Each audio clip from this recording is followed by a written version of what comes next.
हाँ जी, देखो एक बार। सबसे पहले पार्ट नंबर 3 में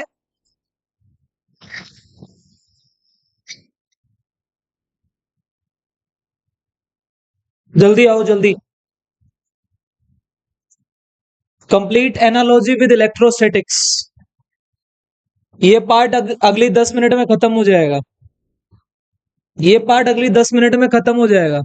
इसको करना चाहें तो लंबा 2-3 दिन कर सकते हैं, है ना, लेकिन हमें करना नहीं है।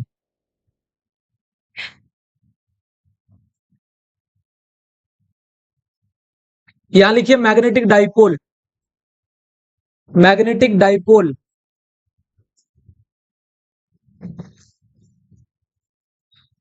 एक बार इधर देखिए। इलेक्ट्रोस्टैटिक्स रिवाइज कर रहा हूं।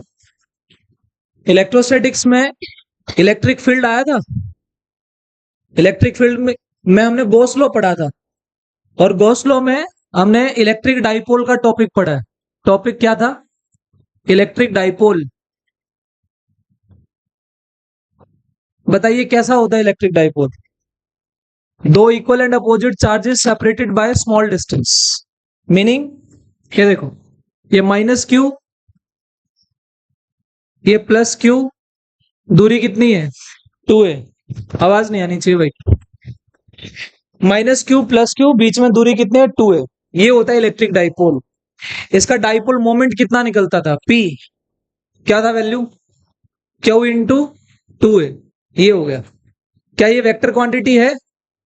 ये वेक्टर है। ये वेक्टर है तो ये भी वेक्टर है। तो P vector equals to Q into 2a vector. Clear? इसके अंदर इसकी डायरेक्शन कहां से कहां होती है? माइनस से प्लस, ऐसा बनाते थे। इसमें सबसे पहला टॉपिक आता है electric field at axial line. E axial, याद आया कुछ? माइनस क्यू प्लस क्यू, बीच में दूरी 2a, और अगर ये वाला पॉइंट ले लूं, कितनी दूरी पे? R की दूरी पे। ये कौन सा पॉइंट है? अरे कौन सा पॉइंट है ये? Axial point. ई एक्सियल कितना आता था? 2kp bye R cube. देखें ये फॉर्मूले, 2kp बाय आर क्यूब। अभी सेकंड, ई इक्वेटोरियल कितना आता था? इसका आधा, kp बाय आर क्यूब। तीसरा फॉर्मूला, क्या कोई ई जनरल निकालते थे हम? जनरल पॉइंट के ऊपर, ना वो इक्वेटोरियल है ना वो एक्सियल है। Meaning kp by R cube root 3 cos square theta plus 1, ये रिलेशन होता था। उसके बाद फोर्थ, टॉर्क निकालते थे। टॉर्क डायग्राम याद करो। ये देखो, अगर मान लीजिए ये इलेक्ट्रिक फील्ड है, ये यहां पे क्या रखा था हमने? डाइपोल। ये माइनस क्यू, ये प्लस क्यू, एंगल कितना था? थीटा। ये था ई। इस पे कितनी फोर्स लगी थी? Q E. इधर कितनी लगी थी? Q E. क्या बनाया इन्होंने? कपल। और क्या प्रोड्यूस हुआ? टॉर्क। तो यहां पे टॉर्क की वैल्यू कितनी आई थी? PE sine theta. याद आ गया? इसमें थीटा क्या भरते थे? 0 डिग्री, एक बार 180 डिग्री, 180 डिग्री, और 90 डिग्री। यहां पे क्या आता था? स्टेबल। यहां पे क्या आता था? अनस्टेबल। और यहां पे मतलब नो इक्विलिब्रियम। No equilibrium. सही है? कर लोगे? याद आ रहा है ये फॉर्मूला? अब टॉर्क निकालने के बाद क्या निकाली थी? Potential energy. ये साथ में तुम्हारा पार्ट नंबर 2 इलेक्ट्रोस्टैटिक्स का रिवाइज कर रहा हूं। यहां पे पोटेंशियल एनर्जी आई थी, ये आई थी minus PE cos theta 2 minus cos theta 1, ये आया था। अगर ये नहीं किए हैं तो इलेक्ट्रोस्टैटिक्स नहीं की तुमने। इलेक्ट्रिक डाइपोल में ये 5 केसेस आते हैं। पहला एक्सियल पे, फिर इक्वेटोरियल पे, फिर जनरल पे, फिर उसके बाद टॉर्क, और फिर पोटेंशियल एनर्जी। ये कैसे निकलती थी? याद है किसी को? कैसे निकालते थे? अगर मैं W निकालना चाहूं तो टाउ डी थीटा कर दूं, थीटा 1 से theta 2। Work done will be stored in form of potential energy. Tau की वैल्यू कितनी है? P sine theta. Sine theta का इंटीग्रेशन करो, कोस आएगा, ये आ जाएगा। ये तुम्हारी इलेक्ट्रोस्टैटिक थी भाई। अब इसको देख के आपको ये लिखना है, यहाँ पे कोई डेरिवेशन करने की नीड नहीं है आपको, सिर्फ फॉर्मूले पढ़ने हैं। यहां देखो, यहां एनालॉजी लिख रहा हूं बीच में। यहां एनालॉजी क्या है, पहले भी लिखी दी है। जो काम चार्ज करता है वो काम कौन करता है? Small M. इसका नाम क्या है? Pole strength. जो काम पी करता है वो कौन करता है? Capital M. इसका नाम क्या है? Magnetic dipole moment. Magnetic dipole moment. उसके बाद क्या यहाँ पे जो ई करती है, क्या वो वहां पे बी करती है? Magnetic field. ये कौन है? Electric field. इससे बढ़िया तरीका इस चैप्टर को याद करने का नहीं है। आप ये देखो, एक आप ये वाला पार्ट कर रहे हो, आपकी इलेक्ट्रोस्टैटिक साथ में रिवाइज हो रही है। यहाँ पे जो के आता था, के की वैल्यू कितनी होती थी? 1/4πε0। यहाँ पे जो कांस्टेंट आएगा वो बार बार क्या आ रहा है? μ0/4π आ रहा है। उसके बाद magnetic dipole moment Q PE constant. Basically आपको इनके साथ रिप्लेस करना है, इसको करें रिप्लेस। लो, सबसे पहला पॉइंट, वहां पहला पॉइंट देखो, यहाँ पे टॉपिक का नाम क्या है? Magnetic dipole. इसकी स्ट्रेंथ को क्या बोलेंगे? Magnetic dipole moment. Magnetic dipole moment. अभी देखिए, क्या आपकी बार आपके सामने कोई बार मैग्नेट आएगा ऐसे? मान लीजिए कोई नॉर्थ है, ये कौन? साउथ। इसकी पोल स्ट्रेंथ m1 मान लू। इसकी पोल स्ट्रेंथ कितनी है? m2। Pole strength m1 m2, दूरी कितनी है? 2 है। पोल स्ट्रेंथ इसकी कितनी है? m1, इसकी कितनी है?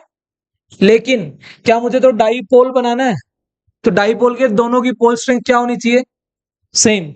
अब बताओ, उसकी डाइपोल मोमेंट किससे दिखाई? इसकी किससे दिखाएंगे? बोलो क्या लिखूं? m इक्वल्स टू क्यू का काम कौन कर रहा है? अरे क्यू का काम कौन कर रहा है? Small m। दूरी कितनी है? 2a। दिख रहा है? Same same. तो ये m वेक्टर है, ये 2a वेक्टर है। ये कौन है? Pole strength. कितना स्ट्रॉन्ग पोल है ये? तो ये सबसे पहला फॉर्मूला आता है। अब मुझे बताओ, क्या इसके अंदर जैसे वहां पे क्या निकाली गई पहले पॉइंट में? ई, इलेक्ट्रिक फील्ड। यहां क्या निकाली जाएगी? Magnetic field. तो क्या मैं यहां पे बी एक्सियल लिख सकता हूं? आया ना? B axial. अब बी एक्सियल अगर मान लीजिए डायग्राम नहीं, सिर्फ फॉर्मूला बनाना हो, क्या करूं? के की वैल्यू, बेटा के की वैल्यू इधर यहां लिख दिया, μ0/4π। क्या 2 की जगह 2? और कौन है? पी। पी का काम कैपिटल M/r3। बन गया फॉर्मूला। आ रहा है समझ में? अब इसका डायग्राम कैसे बना रहे थे हम? ये हमारा डाइपोल है, आपको सारी की सारी दूरी कहां से माननी है? तो इसी लाइन को आगे एक्सटेंड करना है। यहां पी पॉइंट मानना है, और यहां से ये दूरी कितनी माननी है? r। और ये दूरी कितनी है? 2a। ये कोई नॉर्थ है, ये कौन? साउथ। अगर ऐसा डायग्राम, यानी कि एक्सियल लाइन पे कितना आ रहा है? μ0/4π2m/r3। Second, B equatorial. B equatorial कितना आ रहा है? बी इक्विटोरियल कैसे आएगा? kp/r3। के का काम μ0/4π, पी का काम r3। बन गया, ये फॉर्मूला बन गया। दूसरा, इसमें जनरल केस नहीं आता, इसमें जनरल केस नहीं पढ़ते। यहाँ पे थर्ड पॉइंट आपको पढ़ना है, डायरेक्ट टॉर्क। ये जो टॉर्क है टाउ, इसमें क्या करो? मैग्नेटिक फील्ड ले लो। कैसा ले लिया? अभी मैग्नेटिक फील्ड में किसको रखा? मैग्नेटिक डाइपोल को। तो यहां देखिए, ये मैग्नेटिक डाइपोल रखा, ये क्या है? ये कौन है? साउथ। बेटा इसकी पोल स्ट्रेंथ कितनी है? एम। इसकी भी कितनी है? एम। ये मैग्नेटिक फील्ड कितनी है? उस पे देखना कितनी फोर्स लग रही थी। इस पे कितनी फोर्स लग रही है? इस पे कितनी लगेगी? इस पे एम बी लगेगी। इस पे कितनी लगेगी? Small M B. क्या ये भी कपल प्रोड्यूस कर रहे हैं? तो क्या आएगा? टॉर्क का फॉर्मूला उसका देखो क्या है। तो क्या इसका एम बी साइन थीटा। क्या ये एम वेक्टर है ना? तो क्या torque equals to M vector cross B vector. कोई प्रॉब्लम? क्या ये फॉर्मूला मैं करवा चुका हूं? कैसे? ये देखा था टॉर्क का formula N I A B sine theta. देखा था ये मूविंग कोयल गैल्वेनोमीटर में। ये एन आई ए को क्या भर दिया था हमने? M B sine theta. तो ये हमने किया था। लेकिन अब ये किस पे आ रहा है? अभी किस पे आ रहा है ये? डाइपोल के ऊपर। ये आ गया। सेम केस थीटा जीरो पे क्या बनेगा? स्टेबल। 180 पे, 90 पे। तो यहां आओ। अगर मान लीजिए अब मेरे को third, 1 2 3 fourth point potential energy लिखनी है। तरीका क्या है? जब जब पोटेंशियल एनर्जी निकाली गई तब तब वर्क डन निकाला गया। और वर्क डन निकालने का फॉर्मूला होता है tau D theta. This one. बोलो वर्क का फॉर्मूला क्या होता है? फोर्स इनटू, अगर कोई चीज घूमती है तो फोर्स का काम टॉर्क करता है और डिस्प्लेसमेंट का काम एंगल करता है। तो टाउ डी थीटा, ये डी डब्ल्यू था थीटा 1 से थीटा 2। ये वाली वैल्यू यहां भर दो, you will get the answer. उसका बताओ क्या है? इसका पोटेंशियल एनर्जी बोलो। Minus PE. तो यहां पे आएगा minus M B cos theta 2 minus cos theta 1। Chapter over. समझ में आया? आप लोगों के क्वेश्चंस होने चाहिए। अब देखो अगर मान लीजिए किसी को इसकी डेरिवेशन करनी पड़ जाए, एक बार उतारो इसको फिर बताता हूं। उतार लो ऐसे ही, पार्ट नंबर 3 डालो, एक साइड लिखो ये, एक साइड लिखो ये, इसी तरीके से उतारना, एक ही पेज पे आ जाएगा। करो।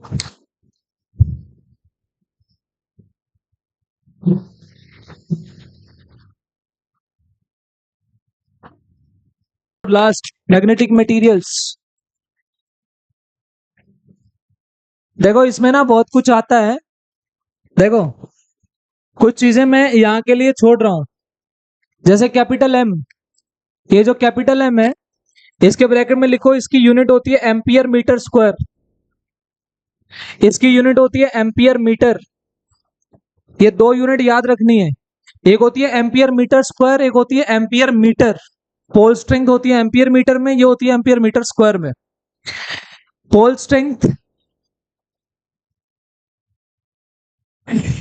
लो जी, नाम क्या है इसका? Magnetic materials. अभी ये पूरा नहीं हुआ है, ये टॉपिक्स पूरे हुए हैं। जब तक आप इनके क्वेश्चंस डील नहीं करोगे तब तक ये फॉर्मूले याद नहीं होंगे। लेकिन लिखने कैसे हैं समझ में आया? उनको देख के लिखने हैं ये वाले। अब पार्ट नंबर 4 में मैग्नेटिक मटेरियल्स आते हैं। यहाँ पे बेसिकली इसका जो रोड मैप है, आपको सबसे पहले पढ़ना है बोर मैग्नेटॉन। Bourse magneton. ये बोर मैग्नेटॉन आप ऐसा कह सकते हो कि उसका पार्ट है। ये क्या होता है? Least value of atomic dipole moment. Least value of atomic dipole moment. Rather इसको एक टॉपिक नाम है, इसको बोलते हैं atom as a magnetic dipole. Atom as a magnetic dipole. बताइए क्या एटम में इलेक्ट्रॉन रिवॉल्व करता है? अगर इलेक्ट्रॉन रिवॉल्व कर रहा है एटम में, सुनिए ध्यान से, अगर इलेक्ट्रॉन क्लॉकवाइज रिवॉल्व कर रहा है तो करंट कैसे करेगा? Anti clockwise. तो अगर तुम ऊपर से देखो किसी चीज को और वो क्लॉकवाइज दिख रही है तो नीचे से कैसे दिखेगी? तो एक पोल बनेगा ऊपर नॉर्थ, एक बनेगा नीचे साउथ, और बीच में गैप। तो किसका काम करेगा? Magnetic dipole. तो एक एटम भी क्या होता है, अगर वो होता है मैग्नेटिक डाइपोल तो उसका क्या होगा, एक मैग्नेटिक डाइपोल मोमेंट। तो एज ए मैग्नेटिक डाइपोल, ये टॉपिक है तुम्हारे सिलेबस में मेंशन है, इसको ऐसे लिखना, इस टॉपिक का टॉपिक है ये तुम्हारे सिलेबस में ये चीज है, ऐसे लिख रखी है। सेकंड, यहां पे आपको 3 टर्म पढ़नी है, ध्यान से सुनना। एच आई चाई, जिसने पढ़ रखा बता सकता है क्या है ये? एच आई और चाई, इसका नाम सुनिए, इसका नाम होता है मैग्नेटाइजिंग इंटेंसिटी। मैग्नेटाइजिंग इंटेंसिटी, ये होता है intensity of magnetization, intensity of magnetization. और इसका नाम होता है magnetic susceptibility, magnetic magnetic susceptibility. आप सुनो, इसमें इस एच और चाई, आई और चाई को, जैसे अभी हमने चैप्टर पढ़ा नहीं, लेकिन इसको ओरली अभी समझना है, पूरे साल के लिए एक बार सुन लोगे समझ में आएगा। मैं एच, आप आई, और ये कमरा चाई, इस चीज से याद रखिए। मीनिंग, जो सिखाने वाला है उसकी प्रॉपर्टी एच, जो सीखने वाले हैं उनकी प्रॉपर्टी आई। और अगर इस कमरे में लाइट चली जाए और गर्मी हो जाए तो आप इजीली सीख नहीं पाएंगे। इसका मतलब इसका जो इन्वायरमेंट है ये आपकी लर्निंग को इम्पैक्ट कर रहा है। तो मतलब तुम कितना इजीली सीख सकते हो ये बताएगा। तो मैं कितना सिखा सकता हूं ये है, तुम कितना सीख सकते हो ये है, और तुम कितना इजीली सीख सकते हो ये है। क्लियर हो गई? अब यहां पे कौन है? मैग्नेट। आप ऐसे मानिए, मान लीजिए ये मैग्नेट है, आपको इस मटेरियल को मैग्नेटाइज करना है, मतलब ये भी मैग्नेट है, इसको भी मैग्नेट बनाना है। तो बोलो इसकी प्रॉपर्टी कौन होगी? एच। ये मैग्नेटाइज हो रहा है, आई। ये कितना इजीली मैग्नेटाइज हो रहा है? H I. सिंपल, इससे ज्यादा इसमें है नहीं कुछ।